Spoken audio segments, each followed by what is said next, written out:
Grabatzen ari garen unean gaueko 11:41 igaro diren honetan, Altunak eta Bikuñak, Peña eta Albizuren aurka Donostiako Atano hirugarrena pilotalekuan jokatu duten binakako txapelketa nagusiko ligaiskako 14. jardunaldiko laugarren norgehiagokaren analisi egingo dugu.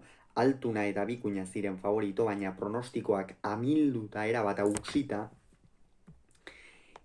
Peñak eta Albizuk irabazi egin dute eta honen bestez hurrengo faserako txartela lortu. Gogoratuko dugu batetik Peñak eta Albizuk, Altunak eta Arangurenek, oraindik ere Aitor Aranguren baitzen jokatzekoa eta bideo hau ez dugu esan, baina bi zatitan banatuko dugu. Batetik norgehiagokaren analisia hitz egingo dugu, horretaz oso gutxi hitz egin behar da, eta bestetik berriz erabakiaren frakasoaz, horretaz ere hitz egin behar baita noski.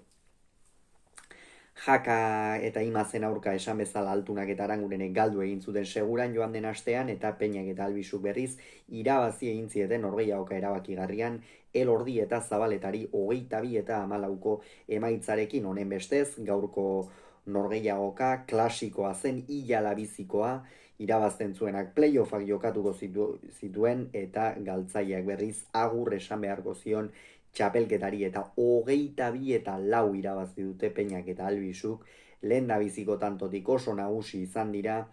Inigo Bikuñari esango nuke gaurko konpromisoa handiegi geratu zaiola, berak noski ez du inolako errurik enpresak alako erabakiak hartu izanarena. Inigo Bikuña ilusio handienarekin joana izango zen Atano hirugarrenera noski, baina ez da bere arratsa izan, eta esan hori eskertu dute zalantzari gabe Peñak eta Albizuk.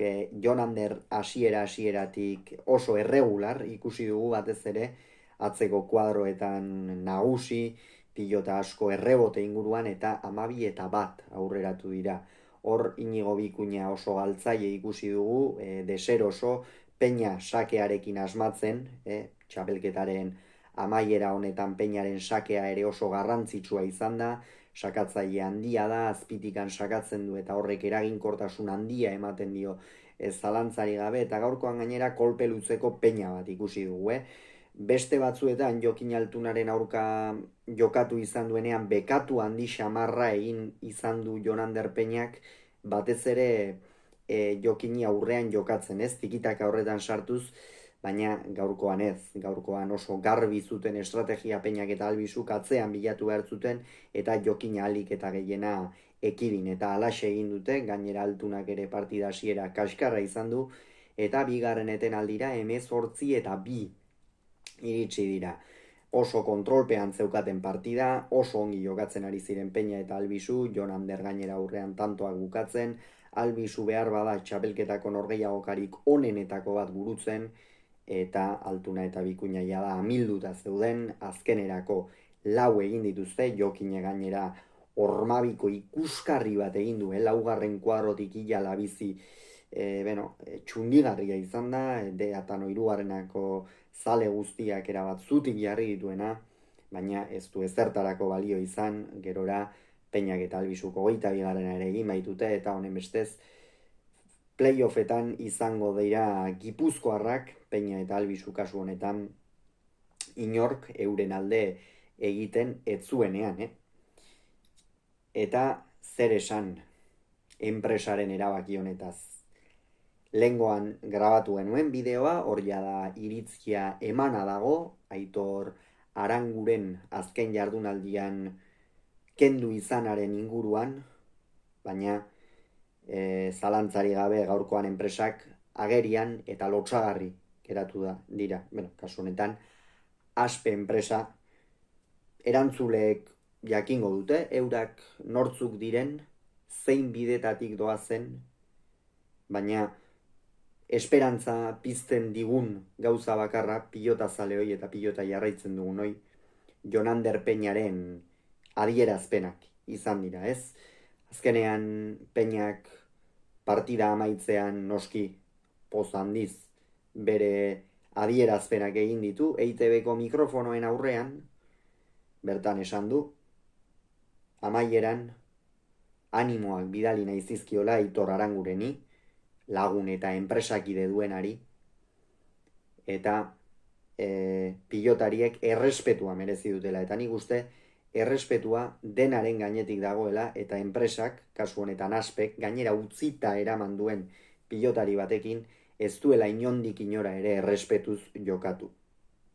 Batetik, iruditzen zait, txapelketan bikote batzuk ipintzen baldin badituzu, bikote horiekin amaierara arte joan behar duzula. Gonzalez kendu zuten, Ladis Galartza kendu zuten, Irribarria ere azken jardunaldian kendu zuten, eta pentsa Irribarria kendu zutenerako bi aldiz buruzburuko txapeldun izana eta binaka behin txapeldun izana eta buruzburu behin txapeldun orde izana zen, beraz pentsa zertaz ari garen, eta bera ere kendu egin zuten, eta benetan iruditzen zait inkompetentzia handiko erabakiak direla.